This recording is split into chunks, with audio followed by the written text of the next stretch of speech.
चला तर मैत्रिणींनो, आज आपण पौष्टिक पीठ बनवणार आहे जे आपल्या हेल्थसाठी, आपल्या शरीरासाठी चांगलं आहे। हा खपलीचा गहू आहे। हे बघा, यातले गुणधर्म काय आहे तो आरोग्यदायी आहे। कॅन्सर, मधुमेह, ताणतणाव, हृदयविकार, स्थूलता अशा अनेक व्याधीपासून आपल्याला मुक्ती मिळते। नंतर ही नाचणी, हे तृणधान्य आहे।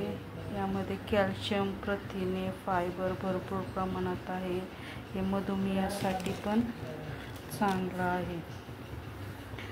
त्यानंतर आपली ज्वारी ही पचायला हलकी असते आणि वजन कमी, ज्वारीची भाकर खाल्ली तर वजन पण कमी होतं। बाजरीमध्ये पण भरपूर फायबर आहे। Protein, magnesium, iron, calcium, zinc, potassium सारखे अनेक पोषक तत्व असतात। हे आपले तांदूळ पण पचायला हलकी असते। हे आपली उडदाची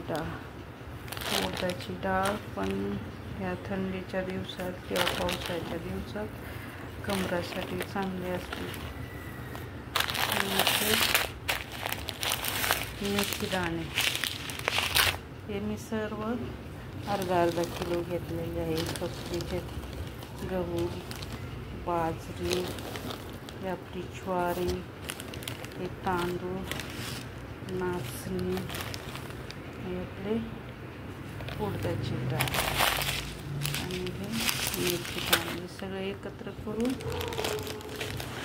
गिरणीतून आपण जशी ज्वारी, गहू, बाजरीचं पीठ काढून आणतो तसं पीठ करून आणायचं आणि त्याची छानशी अशी पौष्टिक आपली भाकरी तयार होते।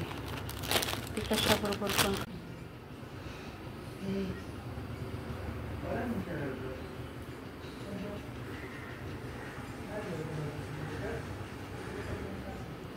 या प्रकारचं आपण हे सर्व धान्य मिक्स करून गिरणीमधून दळून आणू। दिवसातून एकदा एक भाकर जशी तुम्ही बनवता तशी भाजीबरोबर खाल्ली तरी चपातीऐवजी भाकर खायची। आरोग्यासाठी एकदम योग्य आहे।